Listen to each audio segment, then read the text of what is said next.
আপনি আমরা কথা বলছি সুমনবাবুর সাথে। সুমনবাবুর পরিচয় আমার আর দেওয়ার কোনো প্রয়োজন নেই। উনি স্বনামধন্য সাংবাদিক।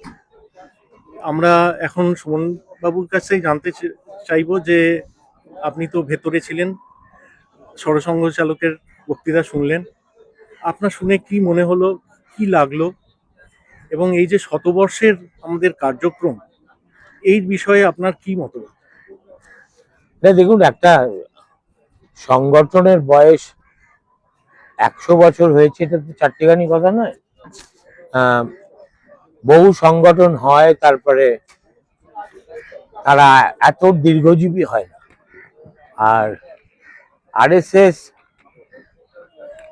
চড়াই উতরাইয়ের মধ্যে দিয়ে চলতে চলতে আজকে তো সত্যি একটা বলার মতো জায়গায় এসে পৌঁছেছে, যেটা ভাগবতজি নিজেই বললেন যে আরএসএস কি কে সেটা সবাই জেনে গেছে, কিন্তু আরএসএস কি সেটা এখনো মানুষ বুঝতে পারে না। তার ফলে কেন পারে না সেটাও খুব চমৎকার বোঝালেন। বললেন যে আরএসএস হচ্ছে is one of its kind. এইরকম কোন সংগঠন না ভারতবর্ষে আছে, না পৃথিবীতে আছে। ফলে যে কোনো জিনিস বোঝার জন্য লোকে বলে এই সংগঠনটা ওই সংগঠনের মতো। ফলে আরএসএস এর ক্ষেত্রে বেঞ্চমার্কিং করার মতো কোনো অর্গানাইজেশন নেই, এটা উনি প্রথমেই বললেন। তারপরে বললেন যে বিবিধ বিচারধারা দিয়ে আরএসএস কে দেখানোর চেষ্টা হয়। অনেকে মনে করেন আমরা হচ্ছে একটা প্যারামিলিটারি অর্গানাইজেশন, আমরা তা নই। অনেকে মনে করেন যে বিজেপি আর আরএসএস সমর্থক, আমরা আদৌ তা নই। এইভাবে উনি সুন্দর করে মুখবন্ধ রচনা করে এখনো পর্যন্ত যা বললেন সেটা প্রধানত এই যে সংঘের প্রতিষ্ঠাতা হেগড়েবার, ডক্টর হেগড়েবার,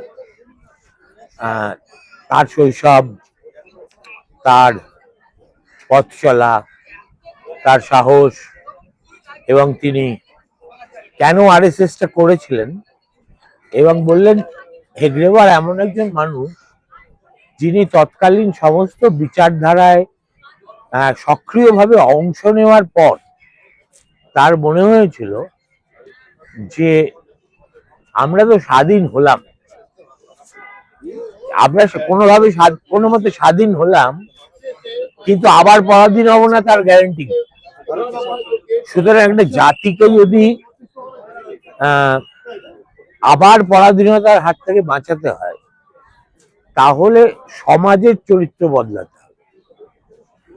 এবং উনি বললেন হেগড়েবারের সঙ্গে কলকাতার সংযোগ, অনুশীলন সমিতিতে তার যোগদান, তারপরে ছাত্র বয়সে তিনি কি ধরনের বিদ্রোহী ছিলেন, ভারত ছাড়ো আন্দোলনে গান্ধীজির, কংগ্রেসের মুভমেন্টে গেছেন।